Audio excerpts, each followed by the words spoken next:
O foco da maioria dos empresários está em vencer a concorrência, certo? Só que já parou para pensar que pode haver um cenário em que você nem precisa se preocupar com a concorrência? Acho que isso é o sonho de todo mundo, né? Existe um livro que se chama Estratégia do Oceano Azul que propõe exatamente esta reflexão. Esse livro, que é um clássico, inclusive, já bem antigo, mas ainda válido para os tempos de hoje, deu origem aos termos Oceano Azul e Oceano Vermelho, que são justamente o que a gente usa hoje para identificar um mercado inexplorado. Aquele mercado que não tem concorrência, em que a concorrência, como ele chama, é irrelevante. Meu nome é Breno Lima Ribeiro e hoje nós vamos falar sobre como criar um mercado onde você não tenha concorrência ou como tornar essa concorrência irrelevante. Antes, já se subscreva no canal, deixe o seu like e faça um comentário no final se você não entender alguma das ferramentas que a gente vai explorar aqui hoje. O primeiro ponto é, normalmente, o que a gente faz numa competição? E é onde 90% dos empresários ou mais está nesse contexto, que é o Oceano Vermelho. A gente tenta se posicionar através de ferramentas como as estratégias genéricas de Michael Porter, onde a gente define o seguinte: ou eu me diferencio pelo preço, eu vou ter o preço mais barato, ou eu me diferencio por atributos, que ele chama de diferenciação. Então eu tenho um melhor produto, o melhor produto do segmento, ou às vezes eu posso definir um nicho também e me diferenciar por preço ou por diferenciação de atributos, né, num determinado nicho. Então normalmente no Oceano Vermelho é assim. E a gente começa a fazer comparações com os nossos concorrentes. Então, o que o concorrente está praticando, que tipo de atributos ele está lançando para que eu possa fazer melhor. Que no final das contas é meio que copiar, né? Copiar e fazer melhor não é tão diferente. Porque no final das contas, uma coisa que o próprio livro evidencia, né, e traz, um conceito muito interessante, é de que a gente acaba tentando, na tentativa de sermos melhores que os concorrentes, a gente acaba se igualando a eles, ficando muito parecido com eles.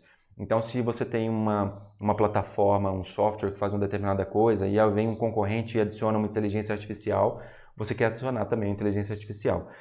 E muitas das vezes, e eu vivencio isso na prática, o cliente nem precisa da inteligência artificial, ou se tivesse, nem saberia usar. Por outro lado, há outras oportunidades escondidas que não estão no hype e que o seu cliente pode precisar e você está deixando de fazer porque está se preocupando com o que o concorrente está fazendo. Então, o primeiro ponto, o primeiro erro que a gente comete é na tentativa de buscar um oceano azul, e já vou falar que esse não necessariamente, apesar do que parece, não é necessariamente a melhor estratégia. Na tentativa de buscar, se a gente quer achar um oceano azul, o primeiro erro que a gente comete é tentar ficar se comparando com os concorrentes. Se a gente quer tornar a concorrência irrelevante, a gente tem que achar alguma coisa que a gente possa fazer que a concorrência não fez ainda, então não adianta ficar se comparando.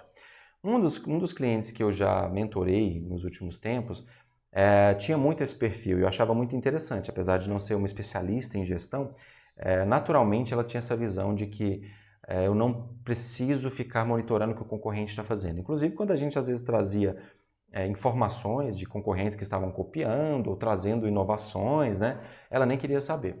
Ela simplesmente dizia, eu prefiro me concentrar no meu cliente, no que o meu cliente quer e no que tipo de experiência eu posso proporcionar. E, coincidentemente ou não, a empresa cresceu muito e muito rápido e teve sucesso financeiro. Então, o primeiro erro é se apaixonar demais pelo concorrente. O segundo erro é se apaixonar demais pela solução. Então, isso é muito natural. A gente constrói uma coisa do zero, a gente se apaixona por aquilo, a gente acha aquilo lindo e quando dá certo ainda, né? Aí, putz, eu cheguei até aqui com o meu talento e a gente não acredita ou tem dificuldade em aceitar que aquilo pode não fazer mais sentido num determinado momento. Se você se apaixona pela solução, se uma outra solução chegar, como foi o caso da Kodak, né, quando chegaram as máquinas digitais, se apaixonou demais pela solução que eles tinham e esqueceu de ver que o problema que o cliente tinha era um problema que podia ser resolvido de uma outra forma. Então, em vez de se apaixonar pelo problema e pelo cliente, se apaixonou pela solução deles e por isso não conseguiu encontrar um oceano azul que veio a seguir e que depois claramente se tornou um oceano vermelho, como é natural. Então, isso foi fatal para a empresa, certo? Então, o outro erro é esse, é você se apaixonar demais pela sua própria solução. Então, cuidado com a arrogância de achar que o que te trouxe até aqui é o que vai te levar daqui para frente. Cada dia que passa é um novo dia, com novas tendências, você pode encontrar novas formas de fazer. E aí, para resolver esse problema, a gente tem várias formas de encontrar modelos de negócio, tipos de cliente que que ainda não foram explorados. E existem infinitos, talvez, para não dizer centenas de milhares e não dar aqui um número, talvez existam infinitos. Isso porque a cada dia surgem mais. A gente tem, por exemplo, o exemplo da Fast Escova, que pegou um mercado completamente tradicional de escova de cabelo, com a barreira de entrada baixíssima. Qualquer um pode chegar, fazer um curso de como fazer escova e começar a abrir uma porta e começar a oferecer esse serviço. É muito simples. Só que a maioria dessas empresas, desses salões, mesmo os grandes, estão concentrados no que os concorrentes já fazem, nas práticas de mercado. E por isso não se atentaram à oportunidade grande que a Fast Escova explorou, que é a inovação no processo.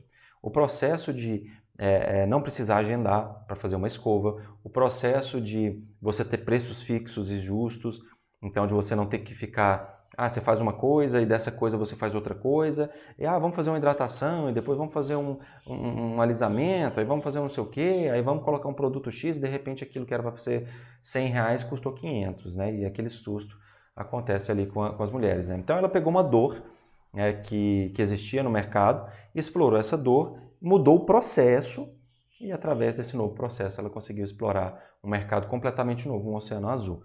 Então nem sempre essa inovação que te faz explorar um oceano azul precisa vir de uma coisa muito rocket science, né? Ciência de foguete. Você não precisa fazer um foguete da ré. Às vezes você pode fazer pequenas inovações que vão te colocar no oceano azul. Como foi o caso, por exemplo, do Cirque du Soleil. O Cirque du Soleil pegou um mercado muito tradicional, que era para crianças, ele definiu um novo público-alvo, que eram adultos, um público-alvo corporativo, que era inexplorado para circo, né? Eliminou alguns itens aqui que já estavam saindo de tendência, como o uso de animais, que já ninguém mais concorda muito com isso, e que era caro, difícil de manter, então ela reduziu o preço, reduziu o custo das operações, a complexidade nesse sentido, e explorou um mercado completamente novo. Então não foi uma grande inovação complexa de se fazer, foi uma paixão pelo cliente, pelo segmento, que o permitiu identificar que havia uma outra forma de explorar o mercado ou um outro mercado que não havia sido explorado. Então você pode inovar no processo, você pode achar um nicho específico de mercado que ainda não foi explorado para um determinado processo. Uma das primeiras empresas que eu trabalhei é uma empresa de sinalização digital, que é aquelas TVs corporativas, só que para um contexto mais de marketing, né? Então, existem vários como esse hoje em dia, como você vai no McDonald's, está lá uma TV bonita, você tem a Elemedia, que você entra nos elevadores e ali existe um monitor passando notícias e tudo. Só que essa empresa em específico achou um nicho muito específico, mas muito grande e amplo, que era o nicho das cooperativas de crédito. Então existem dezenas ou milhares e milhares de cooperativas ao redor do Brasil que precisavam dessa solução. Ele explorou esse mercado e foi um oceano azul para eles, e até hoje acredito que deva ser, porque praticamente não tem quem concorra. Então, existem vários oceanos azuis que você pode explorar.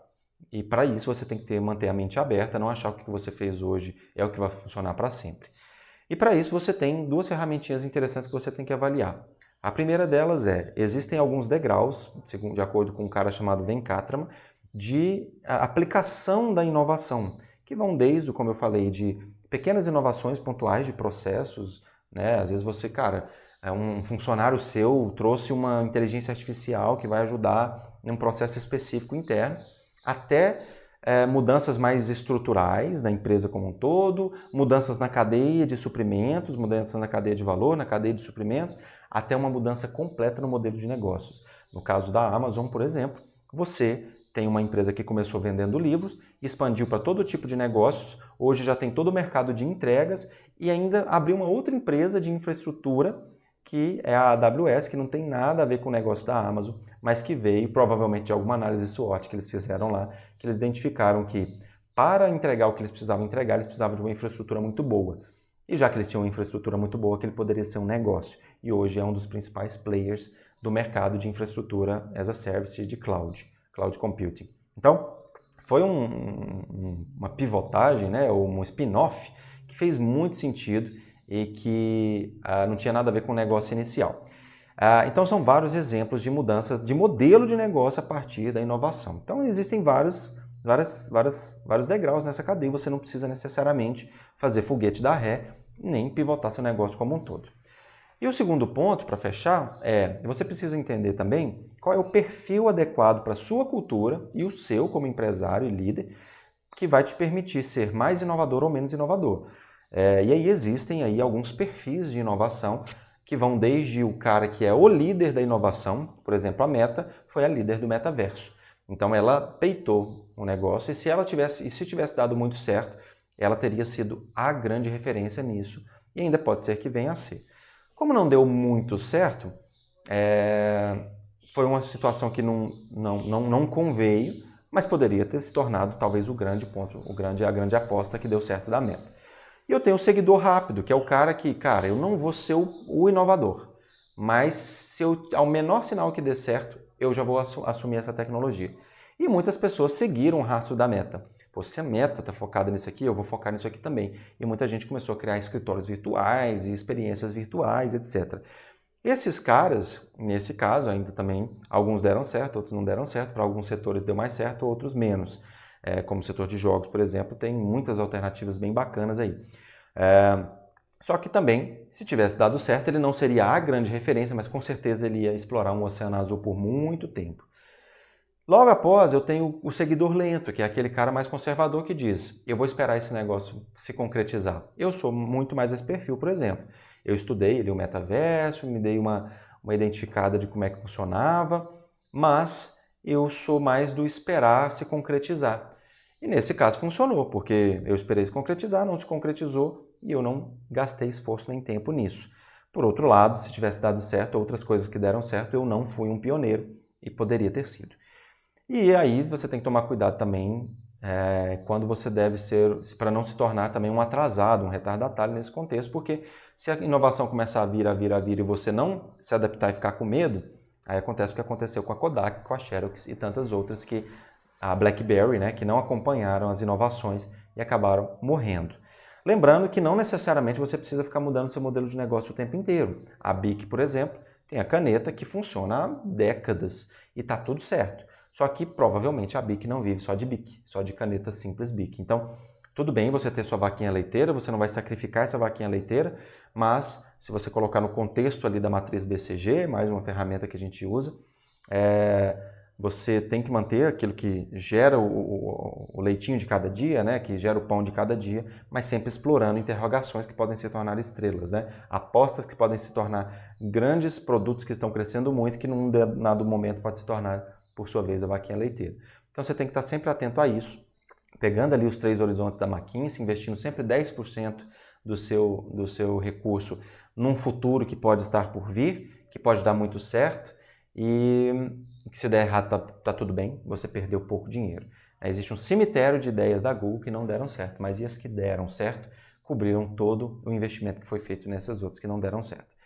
Então é isso, se você gosta desse tipo de conteúdo, subscreva no canal, me acompanhe no Instagram também, breno.lima.ribeiro, lá a gente faz lives, a gente tem dicas rápidas, stories sobre esses temas. Então se você quer se tornar um estrategista melhor e um estrategista de tecnologia melhor, acompanhe esse canal, a gente vai falar sobre todos esses conceitos, né, se já não falou, mais a fundo em cada um dos vídeos e ao longo também das dicas que a gente dá no Instagram.